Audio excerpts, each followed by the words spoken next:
I want to talk to you about the most underrated player on the Chicago Bulls.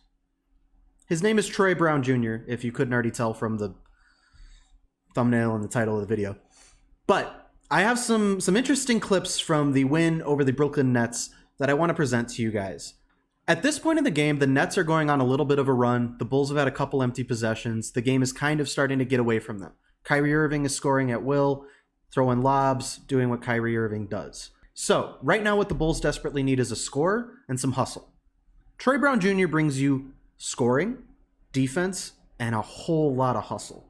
Watch these 3 plays, and you'll see what I'm talking about.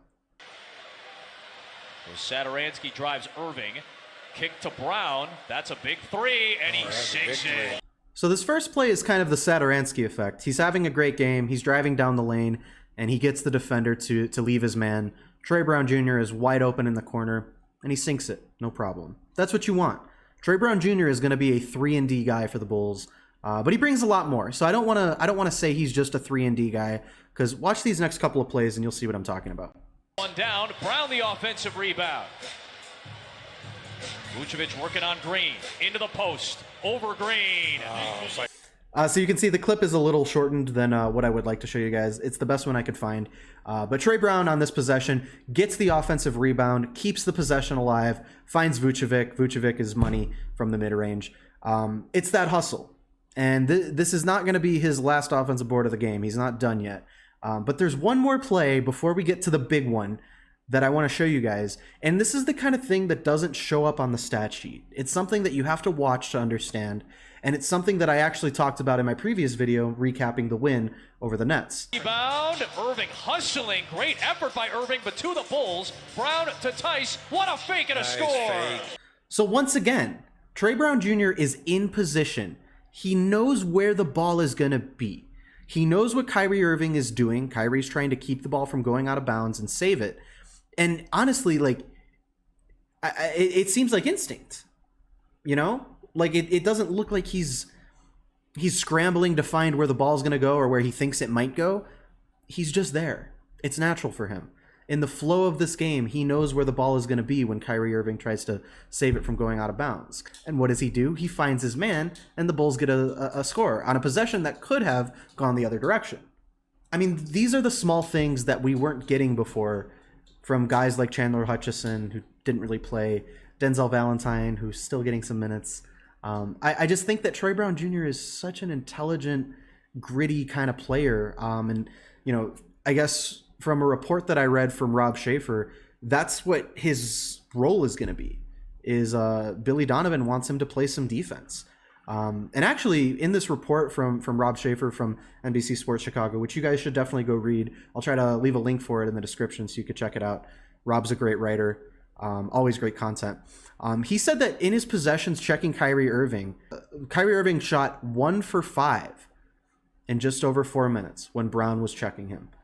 So, I mean, that's in a game where Kyrie Irving, you know, had, 24 points on very inefficient splits, but still 24 points. That's so invaluable. Like, Troy Brown Jr. is so important to our defense. So I'm ramping all of this up to get to one big play. And it's kind of the play that decided the game. Late in the fourth quarter, under 2 minutes left, the Nets still have a chance. The Nets are fighting. The Bulls are trying to fend them off.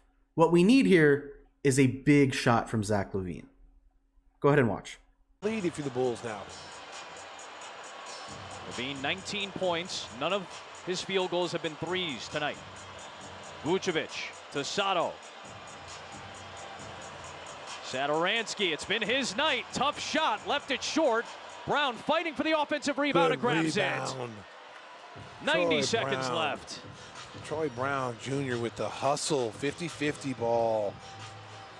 LaVine looking for a big 3, his first of the night. I tell you what, for most people, that's a bad shot. But Zach LaVine can hit that shot. So at this point in the game, Zach LaVine hasn't been nailing threes as you might expect him to normally. This is a possession right here where we desperately need a score. And Thomas Satoransky, you can hear Adam Amin on the call, has actually been having a good night. He's been the one nailing the threes. But, as you can see, he misses the shot. And this possession could turn ugly if the Nets go back down the court and get their own three-pointer. That's not what happens. Trey Brown Jr. gets into great position, boxes out Kyrie Irving with one arm, grabs the rebound with the other, and him getting that second chance for this possession is what allows Zach LaVine to hit that dagger three, and the Bulls never looked back. So all this is to say, Trey Brown Jr. in just his short time with the Bulls has shown a lot of potential. He's had a lot of impact in the limited minutes that he's seen so far. I think right now he's a much more valuable piece coming off the bench than someone like Denzel Valentine. Denzel Valentine might still see minutes as we hope to see Coby White return from his injury and the health and safety protocols. But for now, Trey Brown Jr. is the guy that I want to see coming off the bench as our spark plug, because that's what he is right now. He brings intensity, he brings defense, he brings offensive rebounding, he brings scoring. He is the perfect kind of bench piece that we need right now. Reminds me of someone like Ronnie Brewer back in the day. You know, someone who could come off the bench, play with some high intensity, and keep the starters resting while he steals the show a little bit. So I just wanted to point out some of these plays because I was really excited about watching Trey Brown Jr. and specifically, you know, the plays that you're not going to see on the highlight reel most of the time. These plays were hard for me to find. You know, most of the highlight reels that have Zach LaVine's big three-pointer don't include the rebound that Trey Brown Jr. got to set up the shot. It's things like that you might miss. So if you like Bulls content, make sure to drop me a follow on Twitter at Arturas Fan Club and subscribe. I'm always making Bulls content literally all the time. That's kind of what I'm here for. Thank you guys for watching this video, and I'll talk to you soon.